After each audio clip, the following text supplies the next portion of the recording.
नमस्कार।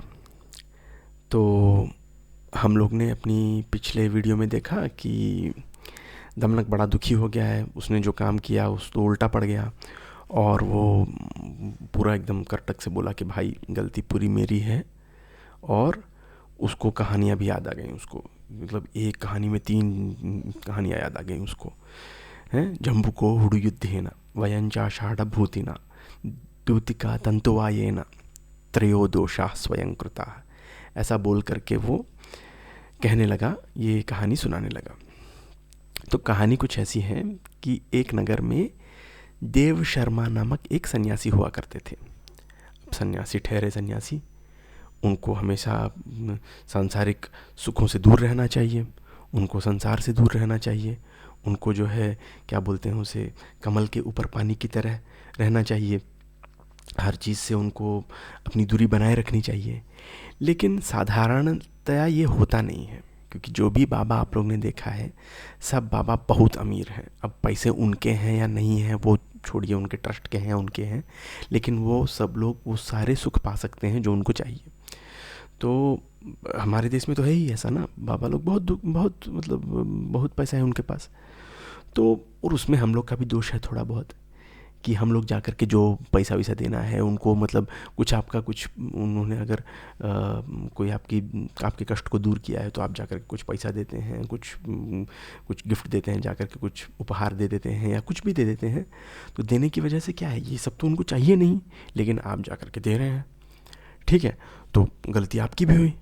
तो यही हुआ देव शर्मा के साथ कि उसके पास बहुत सारे कपड़े, बड़े बड़े उपहार, बहुत सारी कीमती चीज़ें उसको मिल गई। उसको चाहिए नहीं थी, उसको समझ में नहीं आ रहा था क्या करे उसका।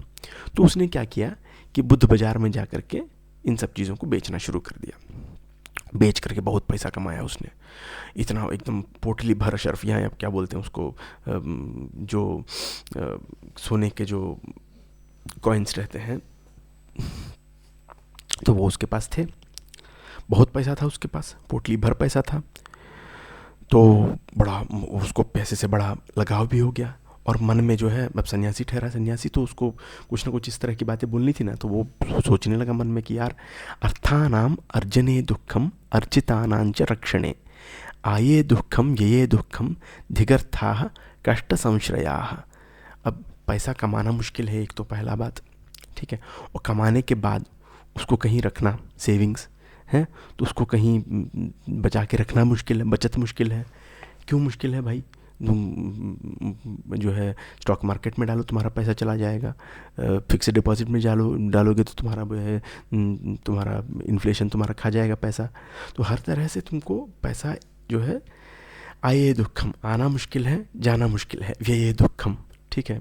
उसको खर्च करने में तुमको कभी कभी दुख होने लगता है, अरे यार इतनी बड़ी चीज़ कैसे खरीद लूँ मैं, हैं। और उसके बाद इसका मतलब पैसा ही सारे दुख का जड़ है। अब ये सन्यासी के ऊपर बहुत बात जचती भी है, लेकिन फिर भी पैसा को जो जो पकड़ा हुआ था वो छोड़ नहीं पा रहा था बेचारा। तो किसी दिन एक उसमें एक प्रवचन देते समय वहाँ से एक ठग गुजर रहा था। उस ठग का नाम था आषाढ़ भूति। और आषाढ़ भूति ने देख लिया कि इनके पास बहुत पैसा है भाई, वो जो बगल में जो पोटली रखी है उसमें बहुत पैसा है, एकदम सोने से भरा पड़ा है वो। तो उन्होंने देख लिया। अब आषाढ़ भूति ये किसी तरह उसको हथियाना था वो पैसा। कैसे हथियाए भाई? सुबह वो कर नहीं सकता, क्योंकि भाई सुबह ये सब जो है सब लोग आते जाते रहते हैं, सबके सामने कैसे कर पाएगा वो, ठीक है। उसके बाद तुम्हारा हो गया कि रात को कैसे करे, पहरा रहता है, बड़ा बड़ा मतलब सेंध भी नहीं लगा सकता वो, बहुत मुश्किल है। तो किसी तरह उसने सोचा ये सब बेकार की बातें हैं, जा कर के पैरों पर पड़ जाते हैं देव शर्मा के। और देव शर्मा के पास गया और वो कहने लगा कि देखिए, मैं सांसारिक सुखों से बहुत ऊब गया हूँ, मुझे एकदम दुनिया से दूर जाना है, मुझे भगवान का पथ पकड़ना है, एक आध्यात्मिक रास्ते पर चलना है मुझे। अब इनको पैसा देने से थोड़ा सा उनको कष्ट था, लेकिन आध्यात्मिक रास्ते पर कोई आना चाहता है, एक और मेरा शिष्य बन रहा है, तो उसमें तो देव शर्मा की खुशी का अंत नहीं था। तो उसने कहा हाँ भाई आओ आओ बिल्कुल, और अपना ज्ञान बखारने लगा, ज्ञान बोलने लगा कि ये भाई ऐसा करो वैसा करो, सांसारिक सुख तो बेकार है, अध्यात्म जो है बहुत अच्छी बात है। तो वो ज्ञान बांटने लगा। तो दोनों मिलके बहुत एकदम घनिष्ठ गुरु शिष्य संबंध बन गया इन लोग का। तो एक बार क्या हुआ कि इनका एक पुराना शिष्य था एक, तो उसने कहा कि आइए मेरे घर गृह प्रवेश के लिए। गृह प्रवेश के लिए जब आ रहे थे तो ये लोग निकले, तो उसने कहा कि चलो किसके साथ चलें, किसको मैं सबसे ज़्यादा मानता हूँ, किस पर मुझे पूरा विश्वास है। तो पहला नाम इनके मन में आया आषाढ़ भूति, इसको लेकर चलते हैं। तो दोनों चले। अब आषाढ़ भूति के मन में लड्डू फूटने लगे, मज़ा आ गया आषाढ़ भूति को, और क्या चाहिए था भाई।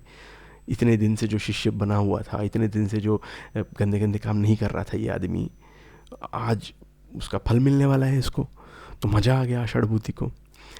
तो जो है उस दिन सुबह ये स्नान संध्या वंदन ये सब करने के लिए इन्होंने कहा कि देखो नदी आया है, मैं यहाँ स्नान और पूजा और संध्या वंदन ये सब करता हूँ मैं, ये पोटली पकड़ लेना, इसमें बहुत बड़ी आध्यात्मिक चीज़ है, छूना मत, खोलना मत इसे।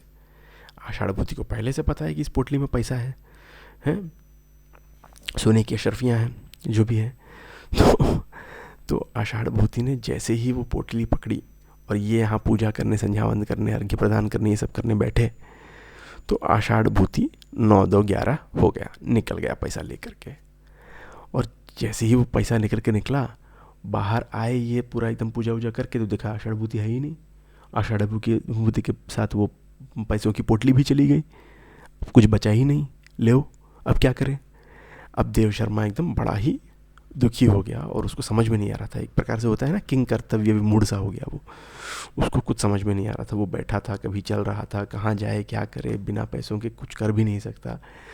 तो बड़ा एकदम दुखी होकर के, इतने सालों से उसने संचय किया हुआ धन उसका चला गया, बहुत दुखी हो गया वो, इतना दुखी हो गया कि भाई फिर मन में उसने सोचा कि यार गलती तो मेरी है, मैंने कैसे विश्वास कर लिया आषाढ़ भूति पर, मुझसे बड़ा मूर्ख कोई हो सकता है। गलती तो मेरी है कि मैंने पैसों पर ज़्यादा ध्यान दिया, अध्यात्म पर ना दे करके। तो इस पूरे दुख का जो मैं अभी दुखी हो रहा हूँ उसका जिम्मेदार मैं खुद हूँ। ठीक है, तो हम लोग ने एक चरण कहानी का देख लिया, वयंच आषाढ़ भूतिना। तो ये श्लोक तो इसने देव शर्मा ने ही बोला, वयम मैं आषाढ़ भूति की वजह से, और त्रयोदशा स्वयं कृता। तो हम लोग अपने अगले वीडियो में देखते हैं कि जम्बू को हुडुयुद्धेना और दूतिका तंतुवायेना क्या है इन दोनों में। ठीक है, क्यों भाई ये सियार मर गया बकरियों के युद्ध में, और उस दूती का क्या हुआ। ठीक है, तो देखते हैं क्या होता है। तो कहानी रोचक है, अगला वीडियो में देखते हैं। धन्यवाद।